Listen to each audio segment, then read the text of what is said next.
Okay, you may have seen our keynote speaker while attending Astronomy at the Beach. As president of the Great Lakes Astronomy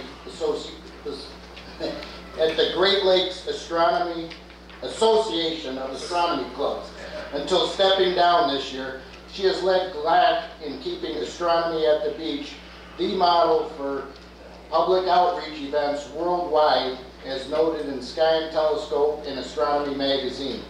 She is also the president of the Warren Astronomical Society.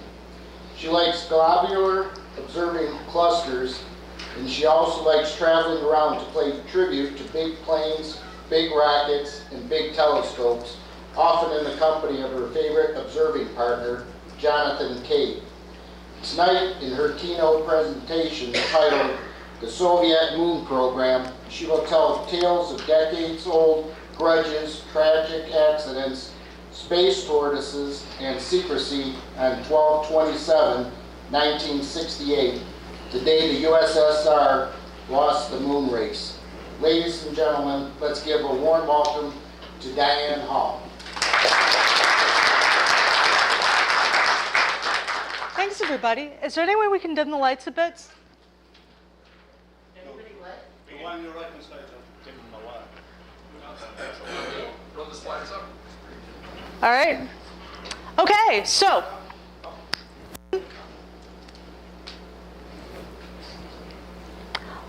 Does anybody know the significance of this date offhand? 12/27/1968.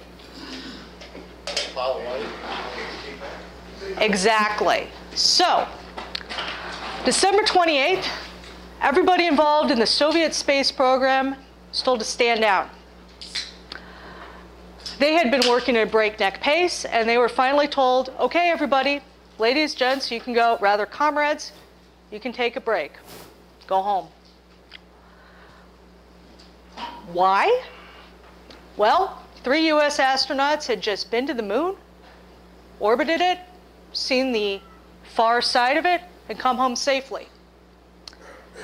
Despite their head start on conquering space with Sputnik, the first artificial satellite, Sputnik 2 with Laika, the unfortunate space dog, the first man in space, everybody knows Yuri Gagarin, right? The first woman in space, Valentina Tereshkova, the first multi-person crew, and the first spacewalk, which nearly killed the astronaut Alexei Leonov, but who's counting? He got it back home in one piece. And a culture that used supremacy in space as a cornerstone of socialist pride that says glory there under Yuri, and you've got kids celebrating space, cosmonautics. It was a big thing. And yet, for all this, when it came to getting to the moon, the USSR came up short. How did that happen? A lot of reasons, a lot of root causes, as we might say, in looking over and dissecting this failure. Any one of them might have proven an insurmountable obstacle, but when you take all of this together, the project management issues that we'll get into, design philosophy, behind-the-scenes political scrambling, we could go down a lot of rabbit holes and be here all night, but we'll keep to the essentials. So, I think most people in this room, if not everybody, knows the arrangement of the US moonshot program. We did Project Mercury, which was getting people in space and verifying that they could live. Gemini, which was a complex set of missions that involved things like orbital rendezvous and docking and spacewalks. And then Apollo itself, which took people to the moon, almost down to the surface, and then finally down to the surface. You might think that the Soviet 3-part program of Vostok, people in space, Voskhod, more complex missions, and then Soyuz, which is still going on today, would be a similar situation. That's actually not the case. The US programs were very well designed so that every piece was thought, conceived, and designed and initiated with a very tight, unrealistically in some cases, time frame, but looking back and forward at one another and integrated. That was not the case. Vostok happened. It was a success. People went into space. Men and women went into space. Voskhod, in comparison with Gemini, didn't really have the same kind of thought behind it. They got a crew capsule and they put 3 people in it and they sent it up. Okay, cool, great. Now what? Okay, you get a guy, you put him in a pressure suit, you push him out there and say, hey, take a picture and bring him back in. Okay, cool, then what? Then nothing. There was no Voskhod 3, 4, 5, 6, 7, 8, 9. We did up to Gemini 12. Even the spacecraft for Voskhod was just a retooled Vostok. In order to fit 3 guys in the capsule, they can't wear pressure suits on the way home. There are some problems here. Then you've got the fact that Mercury and Gemini Apollo were stepstones. You could not do Apollo without successfully executing all the goals of Gemini. If we'd had a catastrophic failure in Gemini, we don't know how badly that would have derailed Apollo, because every goal of the Gemini missions, like I said, rendezvous, docking, spacewalks, had to be met for Apollo to succeed. Instead, over on the other side of the world, they had 2 separate programs, each trying to get to the moon with different spacecraft for different goals. Why would you do that? So we've got the LK-1 lunar orbiter and the L3 lunar lander, which I'll use those for shorthand since it's a little bit easier to remember than UR500. Already you might be able to see why some of these things didn't happen the way that people wanted them to. But yeah, why would they do that? Well, let's get into how the Soviet engineering functioned, because these are the same people, the same players who were responsible for those early successes that were involved in the failure. So you have these charismatic individuals, very talented, in charge of these bureaus that do these incredibly complex projects like these rockets here. These chief designers had huge sway on how their bureaus functioned. And as the complexity of projects evolved, it became outdated and inefficient and caused problems. Jonathan did his talk on Venus missions earlier this year. Was anybody around for that?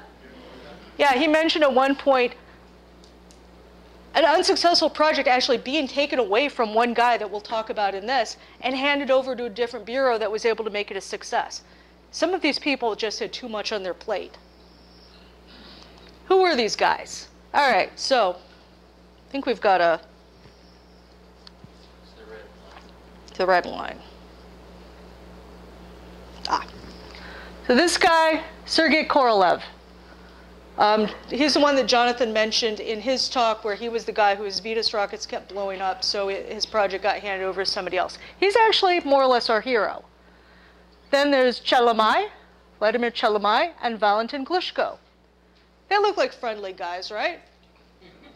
Okay, they hated one another, with good reason. So Korolev, he was the guy behind Sputnik and Vostok and Voskhod. So those great early successes that were the foundation of Soviet cosmonautics pride. Valentin Glushko was the preeminent designer of liquid-propelled rockets and missiles, because of course, this being the Cold War, the space race and the intercontinental ballistic missile race were very closely intertwined, especially on the Soviet side, where there was not a concept of a civilian space program the way that the US explicitly made NASA a civilian program, as opposed to the things that the US Air Force was up to at the time. And then Chelomei, he was also a designer of ICBMs. Like Korolev, he was quite interested in manned spaceflight. So each of these guys have got their own bureau, their own allies. And there was a little thing like Glushko denounced Korolev in one of Stalin's great purges and had him sent to the Gulag, where his health was ruined and his marriage suffered. And let's just say Korolev didn't exactly forgive the guy for that. As for Chelomei, he went and he said, hey, Premier Nikita Khrushchev, you have a son. I'll give him a job. Well, that was a ticket to success, right? Hire the prime minister's son. So there's a lot of shenanigans going on. And this is before we even get into the engineering. So they had some design issues too. So Glushko liked self-igniting hypergolic rocket fuel. For example, the US used that in our lunar lander. Korolev thought it was toxic, it was nasty, he didn't want to be around it, he didn't want his cosmonauts around it, he wanted to work with non-toxic fuels. He had a bit of a point because there were some very high-profile intercontinental ballistic missile disasters that were devastating to everybody involved, including the cleanup crew. But Korolev's peers didn't really understand his reservations as far as the cosmonauts on the rocket, because if one of those blew dead was dead. So that was a subject of hot debate, shall we say. And the military took kind of a dim view of this whole thing. Their guy was a guy called Yangel that they thought was actually turning out quality work. They thought Korolev was basically doing publicity stunts, TASS, Telegraph Agency of the Soviet Union. Basically, Korolev does stuff to make the media happy. We don't care. Chelomei works on garbage. We don't care. Yangel, he actually makes good things. Mikhail Yangel was kind of a mediator between Korolev and Chelomei. So he at least tried to keep these other guys talking, collaborating. Nobody seems to have really tried to mediate between Korolev and Glushko because that was a lost cause. And that's going to have big effects down the line. So Chelomei got along with everybody, basically, so he had a collaboration between him and Glushko that got approval from the Soviet brass. Again, employing the premier's son, good move. So they were going to do circumlunar missions, which at that time had not been done. First unmanned, then manned. Okay, great, we're off and running. So we've got this rocket here, monoblock ICBM UR-500. You might want to file that away in the back of your head because it is going to come up later, but we know it these days under another name. Okay, so it's 1961. Humans are in space. Project Mercury is off and running. We've got a circumlunar mission taking shape over in the Soviet Union. So far, so good. They're on track to reach the moon by the end of Kennedy's self-imposed limit, which Kennedy would even make his speech for another year. Sounds like the Soviet Union is off to a great start. 3 years later, Kennedy's dead by this point. Lyndon Johnson's in charge of the US space program. Korolev gets the go-ahead for his rocket, the N-1, which was going to carry cosmonauts to the moon.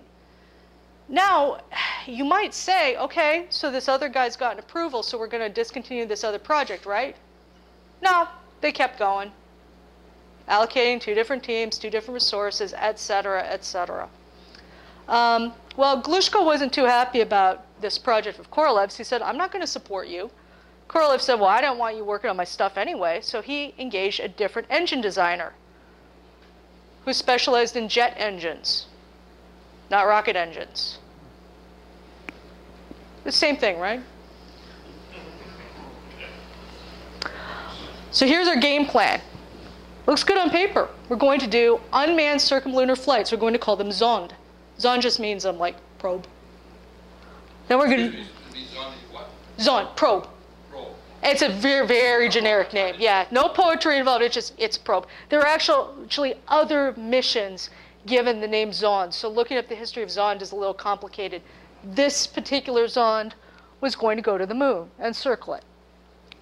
Then manned circumlunar flight. Then land. And in this case, you're going to be landing with this L3 lander. Okay. In the meantime, they're trying to get to Venus that Jonathan talked to you about earlier this year. Unsuccessfully in the case of Korolev's Soyuz. They're working on the beginnings of what would become Soyuz. These guys are juggling a lot of different projects.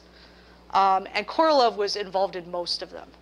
So at one point, the circumlunar flight, step 2 here, was going to be in 1967. What would that be? The 50th anniversary of the Bolshevik Revolution.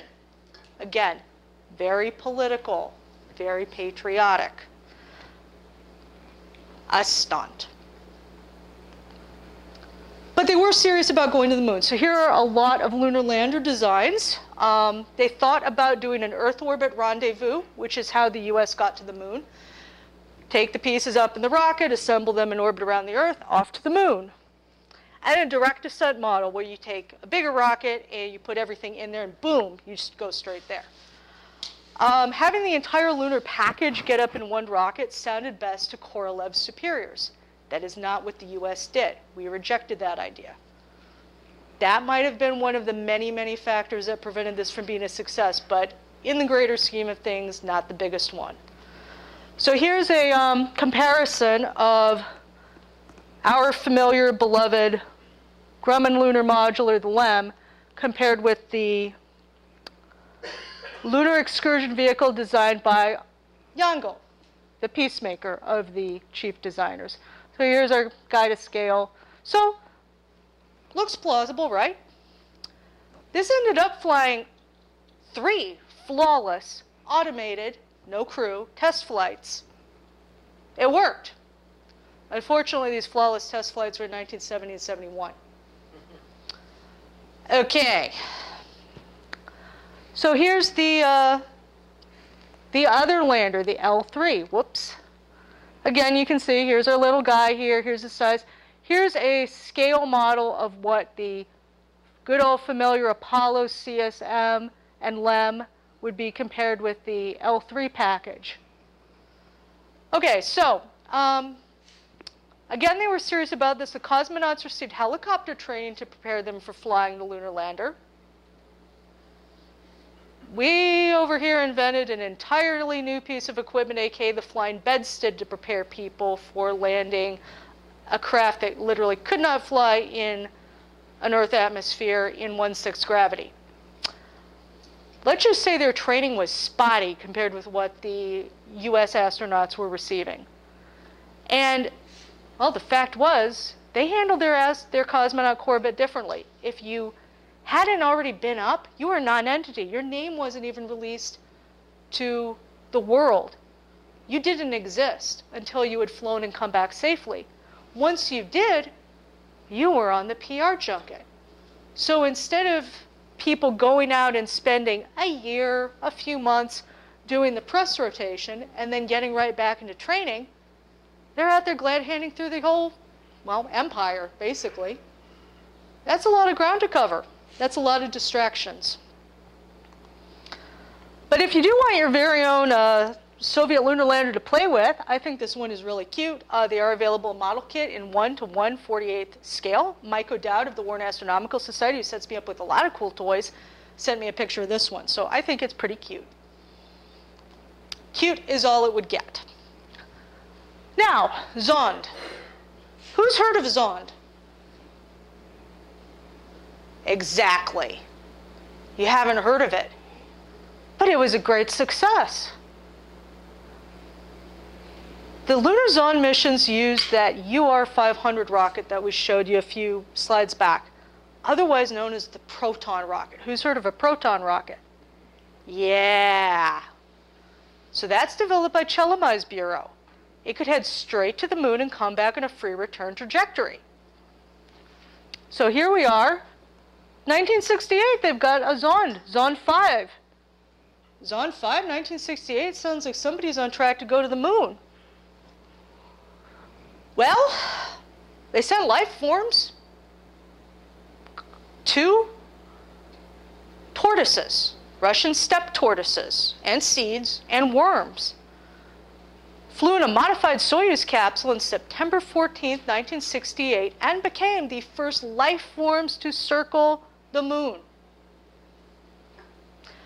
Zond 5 veered off course during landing, splashed down in the Indian Ocean instead of landing safely in Kazakhstan like it was supposed to. So there was a substantial delay in getting those tortoises, but being tortoises with very slow metabolisms and not a lot of needs, the tortoises were perfectly healthy. Let's just say a manned crew would probably not have survived that. But the tortoises, they're fine. See them right here. So, good deal. Life around the moon. 1968, things are again looking on track. Other Zond missions didn't fare that well. They had multiple problems from Zond 4 to Zond 8. Zond 7 carried 4 tortoises and other life forms. It was a total success, but it didn't fly until August of 1969. There's that timeline disjuncture again. Zond, by the way, they had no windows, so if any humans had been on them, there would have been nothing to see. They didn't get quite that far. Okay, let's get back to Korolev and his rocket, his N1. These are not to scale, okay? The N1 was not as large. This is simply designed so that you can see piece by piece the design differences between the two of them. This was not as large. It did not have the payload capacity of the Saturn V. And again, he didn't start working on this until 1964. It had more lift? Cool. You're delivering a human payload. That's a big engineering hurdle. That's what everybody who's contemplating going back to the moon or off to Mars is grappling with right now. It's difficult to get humans somewhere safely. They need water, they need food, they need some kind of radiation protection.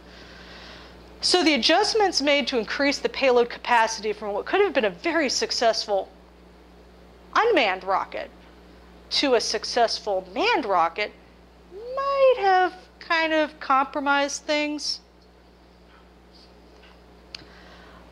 And then you get to the way that they went about things. Automated controls, okay. Non-toxic propellants, okay. Artillery test practices, that's a big one. Let's talk about these automated controls. Anybody remember the Buran, the Soviet space shuttle? Okay, how many people did it require to fly the Buran? 0. Bingo. That is a massive part of the Soviet space program. Fully automated machinery that you did not need a human at the controls. The US didn't really go that route. We used very skilled test pilots in Mercury and Gemini, where they even had a hand in designing the spacecraft, and Apollo. Automated controls were actually a big secret to how the Soviets were able to have a diverse cosmonaut corps. They flew female cosmonauts, some of whom were factory workers with parachuting experience, like Valentina Tereshkova. She was not a test pilot. They had female test pilots. She was not one of them. She didn't have to fly. They could put civilians in space. Didn't have to fly. You sat there. It did everything for you. Some cosmonauts did have more input than others, but the secret was they could take anybody from anywhere in the Soviet Union, put them in a spacesuit and put them up there. And they did for a while.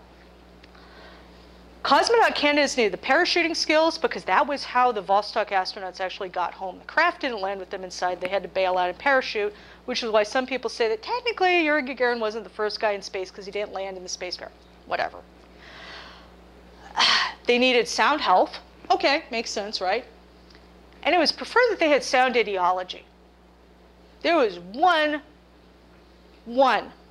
cosmonaut during this time period who was not a member of the Communist Party. And he was one of their best engineers, so that's how he got a seat at the table. Everybody else, perfect workers. Okay, the US counterparts were for the most part older, better educated, better qualified. For instance, John Glenn was about 40. The second Soviet cosmonaut in space was 26. Big difference. So this had some problems. It caused morale issues, not just with the lunar program, but beyond that. So the head of the cosmonaut corps was a guy named General Nikolai Kamenin. and he kept a diary that was published after the Soviet Union fell, first in German, and then it's been translated into English. So he has all the dirt on Korolev and the other designers, and on Korolev's quote-unquote little eagles, the cosmonaut corps. And the behind the scenes was a complete mess, with the automated controls playing into the morale, because the people who were skilled test pilots felt like they were being treated like dogs, like Laika. And it was slowing things down on the design side, because the spacecraft literally had to fly itself before they'd let a person in it. So Diane, did you say that diary has been published? It's been published online at astronautics.org. It was published in text in Germany. So if you can read German, you can get the book. Otherwise, it's online. It's very juicy. So, cosmonauts had real problems. What were they good for? The pilots didn't necessarily fly. The engineer guys weren't necessarily healthy enough to go into space, bleeding ulcers, alcoholism, all kinds of stuff. You want people with sound ideology, you've got guys who are getting divorced multiple times. So that was not cool. It wasn't cool here either. Both space programs put a lot of constraints on their ideal spacemen and women, and people suffered for it. And then you got a guy like this. This is a 26-year-old I was talking about. Second guy to orbit the planet, Titov. Anybody remember Titov? He kind of had a rock star reputation for a while. Kid partied like a rock star too. Came home from the moon. Again, he's 20, or came home from space. He's 26. He got in so much trouble. Hit and run crashes, all kinds of crazy stuff. One escapade after another, including carousing with the female cosmonaut candidates. So the morale was just, it was a mess. And then, you know, once you have flown in space, you get to be used for political stunts.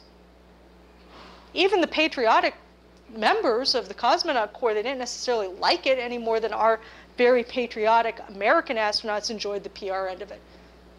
A lot of them just weren't cut out for that kind of thing. Now, good old Yuri Gagarin, he was cut out for it. Everybody loved him. His personality was marvelous. He had a winning way with everybody, including the ladies who weren't his wife.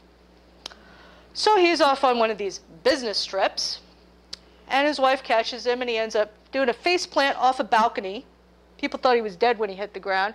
Messed up his face for a good long time, so they had to put him out of sight. He's their top asset PR-wise, and they have to hide the guy because his face is all messed up because he's been misbehaving. Another cosmonaut got discharged after causing 2 accidents in 3 days and killing a 6-year-old. The fact that cosmonauts who had not yet flown did not have their names released publicly was the way they were able to keep a lid on most of this. These people were simply shunted back off into the military for wherever they came, faces airbrushed out of the pictures, names erased from the records, never happened, gone. You can't do that with Yuri, so they let him heal up, and then back in the public eye, back being a hero.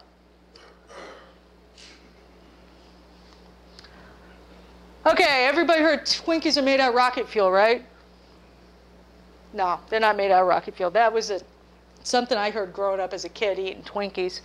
Korolev did not like using toxic fuel, but the kerosene and liquid oxygen had limitations. With a self-igniting fuel, you could do a simpler combustion system. The rockets that Korolev and his jet engine guy were putting together, the NK-15s and NK-33s, the guy was named Nikolai Kuznetsov, so NK, his engines. They required some really complex plumbing, and complexity does not make for the best engineering. There's just too many things that can go wrong. But then you test it, right? We had a lot of problems with the Saturn V rockets. Main engines had problems. We had problems with the command module engine, all kinds of things. But we tested them on the ground, piece by piece.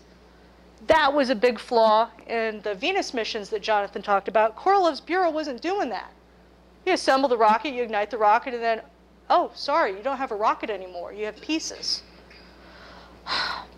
Part of it was philosophical. The Soviets tended to do artillery testing, treating these rockets meant to carry human beings or tortoises to the moon like they're something that they're going to aim at the Germans, okay? But also testing them, block testing, piece by piece on the ground. That took time that they didn't have. That took money they weren't being allocated. They had heated debates, even inside Korolev's own bureau, as to whether or not their design and testing practices were sound. But ultimately, they had to work with what they had. And they were under time constraints, and they were under financial constraints, and so they assembled the rockets and sent them up. So this guy here, that's an N-1 rocket. That's one of those rockets going up. They didn't stay that way for long. And then there's this, which was in the back of everybody's mind. This is the Nedeline disaster back in 1960s. So before humans went into space, this was an ICBM where the corrosive hypergolic fuels inside corroded things, which leaked. And then while technicians were trying to fix the leaks, as the thing was on the launch pad, the whole thing went up and killed a lot of people. We don't really know how many people. Could have been 60, could have been 200. It was horrifying. There's actually video of this happening with the people on it. This was something Korolev wanted to avoid at all costs, being the guy who made the rocket that killed a whole bunch of people just because the fuel leaked. But ultimately, Korolev didn't have the chance to see any of it through. Had a routine surgery, died. You might think that a man with that many enemies, the routine might have been something sinister. Not really. He had a bleeding polyp. Turned out that there was cancer. The surgery took longer than anticipated. He had a weak heart thanks to his time in the Gulag. Thank you very much, Comrade Glushko. And he never regained consciousness. Died there in the hospital. Well, his name was revealed to the public for the first time. He was a hero. He got some neat statues. But he's dead. And this guy here, his subordinate, talented engineer, could have easily headed his own bureau, except this guy wasn't a people person, he wasn't a political person, he didn't really love the cosmonauts the way that Korolev loved the cosmonauts. In a different management system, somebody like Mishin might have fared very well, might have been a success. In a project management system that was designed around the personalities of great men, he was not a great man, and he knew it. His peers also considered him a drunkard who wasn't even brave enough to show up for launches. He had a lot stacked against him, including the fact he's still working with Korolev's rocket design, but if there was a guy who could have seen it through to completion, not him. He even said, Mishin said he felt that if Korolev had survived, they would have made it to the moon before the Americans. But instead, it was on his plate, and he was not up to the task of wrangling all these parts and all these problems. And then things got worse. 1967 was a bad year for Project Apollo. Astronauts Grissom, White, and Chaffee died in a fire on the launch pad during a test, pre-flight test. Well, the Soviet program lost one of their shining star cosmonauts. Komarov, handsome guy, extremely talented, engaging pilot. He flew the first Soyuz, and it crashed during re-entry. Soyuz 1 turned into this nasty piece of mess. And like the Apollo 1 astronauts who had a lot of complaints about the spacecraft that killed them, Komarov knew he was flying a lemon. He did not realize how bad it actually was. And his loss was a terrible blow to the whole cosmonaut program. In time alone, they were set back about 18 months trying to recover from this tragedy of Soyuz 1. Of course, in the meantime, the US program was also set back for about the same amount of time trying to recover from Apollo 1. Just a weird coincidence, and then they got hit with something probably worse. Yuri Gagarin wanted to get back in the crew rotation. He was kind of tired of being a national treasure. He wanted to fly again. Gagarin was beloved by his comrades in a way that his American counterparts as being national treasures. John Glenn and Neil Armstrong were not. As I said, he was a wonderful personality. People loved him. He could bring people together. He wasn't just a national icon. He wasn't just the mascot for the program. He wasn't just the standout candidate to be the leader of the Cosmonaut Corps. He was all of that in one package. There's not really an American counterpart to him. And he dies in a training accident while trying to get ready to fly again. Cosmonaut Corps still had a few standouts, like Alexei Leonov, the first spacewalker, who is still alive and is basically the grand old man of the Cosmonaut Corps even today, but it would never be the same.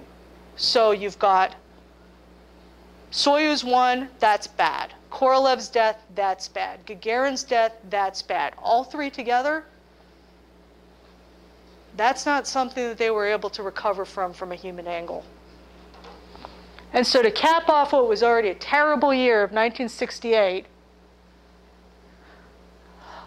Frank Berman, Jim Lovell, and Bill Anders go to the moon, take some pretty pictures, come back, read Genesis while they're up there. Of course, that didn't fly too well in the Soviet Union. And our heroes. Kamenev, looking back on a horrible year for the cosmonauts, said, "We have lost the moon race.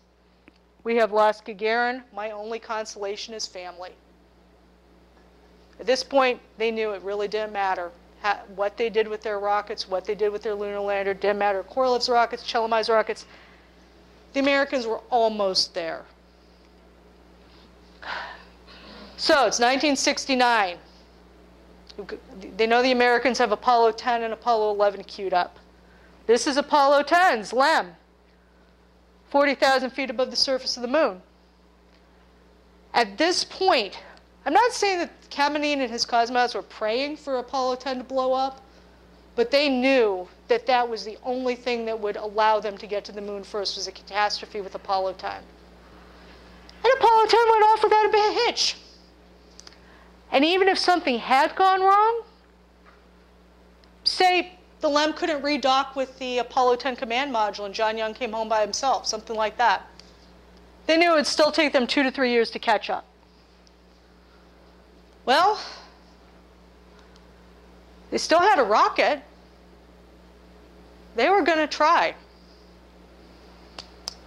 February 1969, the first N1 gets put out on its pad in Kazakhstan, lights up, lifts off, explodes 12 kilometers up.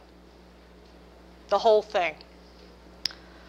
Quality control was an issue. May have been a factor in a lot of test failures. There really wasn't much of a QA process. So, at this point, Kamenev, tearing out his hair, saying, the design's bad. It's not going to be a reliable rocket. But they still had a few more in the queue. July 3rd, 1969. See if they've even got 2 of them out there on the pad. Allegedly, and keep in mind that this is with heavily redacted entries in the diary, because even after the fall of the Soviet Union, the unedited diaries did not make it to publication. There's pages missing, there's things blanked out, there's things that don't make sense. Apparently they'd selected a 3-man cosmonaut crew to train for the lunar mission. Allegedly, Alexei Leonov was going to be one of the candidates. At that point, he was considered to be the best qualified guy to be the first Soviet on the moon. Fortunately, things didn't go that way, and the second N2 was not manned when this happened.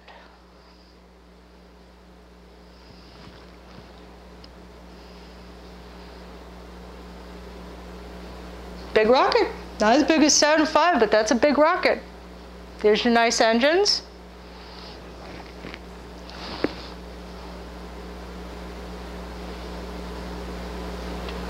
Everybody's waiting. You've got their equivalent of a crawler.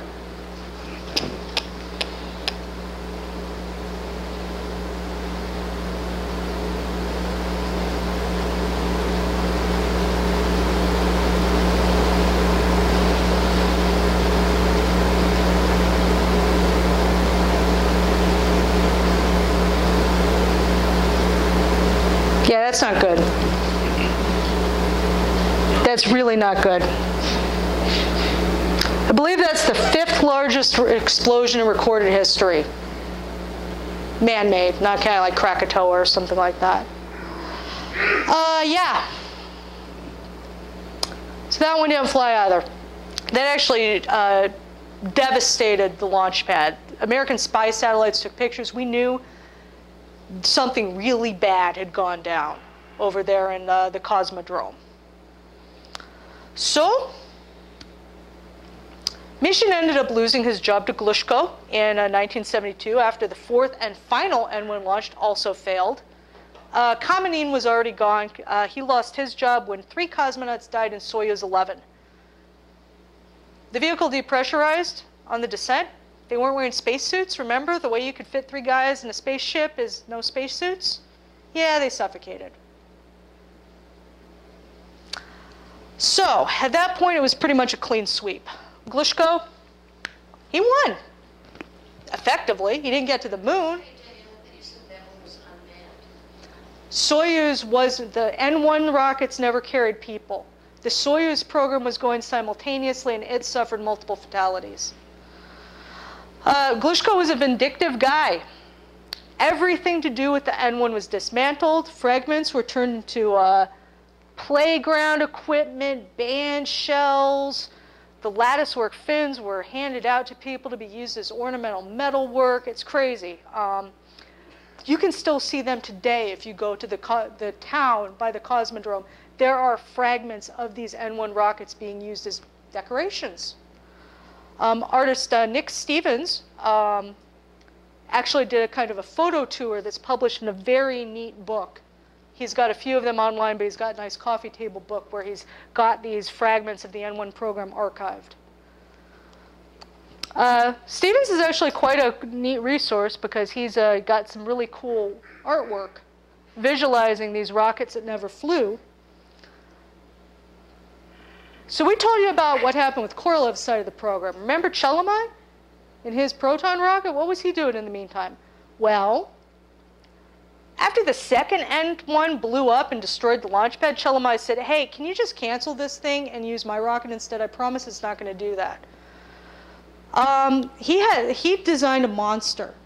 This is actually like 9 proton rockets strapped together into one huge multi-part booster. If you think the Falcon Heavy is nuts, that's beyond nuts. This would have had enough brute force to sail directly to the moon, though. 9 rockets strapped together is going to get you to the moon. Might have gone to Mars. Ultimately, though, Chelomei never got a lot of traction with the Kremlin. That Khrushchev connection didn't help him because Khrushchev hadn't been premier for years now, so the fact that he'd employed Khrushchev's son, who cares? Leonid Brezhnev was in charge now, and he was a different sort of guy. Chelomei worked at a slow and deliberate pace. He was the tortoise. He got there. Not fast enough for people's liking, and he really wasn't good at defending himself. So, even if he had made it to the moon, he would never have beat the Americans. That's not the way he worked. His monster rocket was finally killed in 1975. Well, but the basic proton, the core of that monster rocket, was perfected by 1970. It still flies today. It has a phenomenal track record. It's an incredible rocket. Perhaps it's the most lasting achievement out of all of this mess that we've just seen. Meanwhile, true to form, party line was, we never meant to go to the moon. Those crew assignments never happened. Those records don't exist.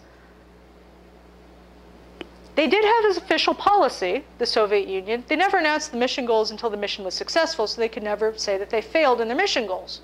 Since they never got to the moon, they never meant to go to the moon. What moon program? Didn't happen. The satellite photos of big explosion? Nope, never happened. Okay, fine. Their unruly cosmonaut corps kept leaking the fact that they had planned to go to the moon and kept getting in trouble for it because, as we demonstrated, that they were hard to control. But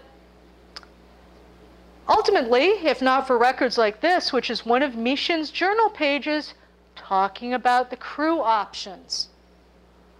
Primary sources are cool because the public record was, hey, comrade, we just meant to go to a space station, low Earth orbit. That's all we care about, right? We've got a great space station up there, Salyut. We're going to put more space stations up there. We're going to put up a mobile missile platform to defend us from the Americans. That's the game, low Earth orbit. Okay, well, that worked.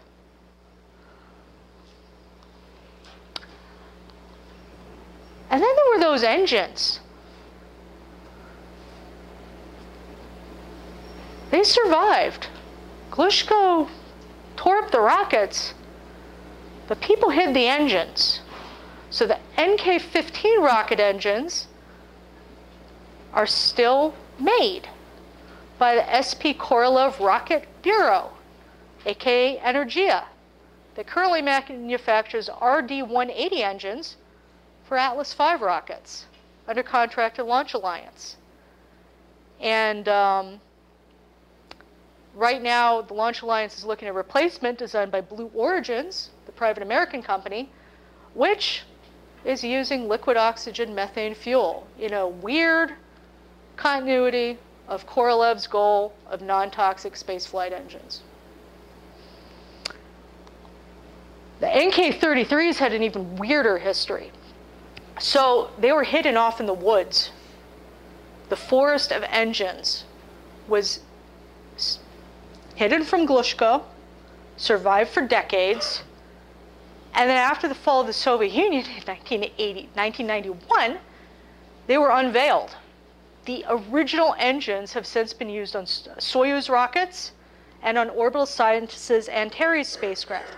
This Antares flew in 2012 using vintage 1970s engines designed by Korolev's collaborator. Couldn't get to the moon, but they could go somewhere. So, the biggest factor was simply they started too late. As I said up there, they missed the starting gun. If Korolev hadn't only got clearance to start his program in 1964, if he hadn't died in 66, if they hadn't suffered the other tragedies, they could have gotten there. They had the talent. They had some funny testing practices. They had the people. They had more people working on their program than we did. But when you've got to start in 1964, and we were already off and running with Project Gemini, it wasn't going to happen unless we had suffered greater catastrophes than we did. But you ask yourself, what might have happened if they'd started off with one unified goal, one unified project, all the way back in 1961,